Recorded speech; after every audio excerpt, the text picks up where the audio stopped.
জয় জগন্নাথ। আমার প্রিয় পরিবার, দেবকীর অষ্টম গর্ভের সন্তানের হাতেই কংসের নাশ হবে। এই দৈববাণী শুনে কংস বোন দেবকী ও বসুদেবকে বিয়ের বাসর রাতেই কারাগারে নিক্ষেপ করেন। বসুদেব দেবকীকে কংসের হাত থেকে বাঁচাতে যে কথা দিয়েছিল তার দেওয়া কথা মতো দেবকী একে একে 6টি সন্তানকে হত্যা করেন কংস। সপ্তম সন্তানটিকে মা যোগমায়া বসুদেবের প্রথম স্ত্রী রোহিণীর গর্ভে স্থাপন করেন, যিনি হলেন বলভদ্র বা বলরাম।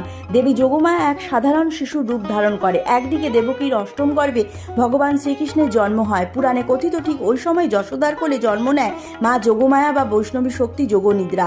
বসুদেব সে রাতে শ্রীকৃষ্ণকে রেখে আসে নন্দালয় ও কংসের কারাগারে নিয়ে আসে যোগমায়াকে। কংস কারাগারে এসে কন্যা সন্তানকে দেখে মেরে ফেলতে গেলে নবজাতিকা তার হাত পিছলে আকাশে উঠে যায় ও দৈববাণী হয় কংসের উদ্দেশ্যে, তোমারে বধিবে যে গোকুলে বাড়িছে সে। ভগবান শ্রীকৃষ্ণ বড় হয়ে কংসকে বধ করে মথুরাকে দুরাচারী শাসন থেকে মুক্ত করে শান্তি ফিরিয়ে আনেন এবং তিনি 125 বছর এই ধরাধামে থেকে ধর্ম প্রতিষ্ঠা করেন।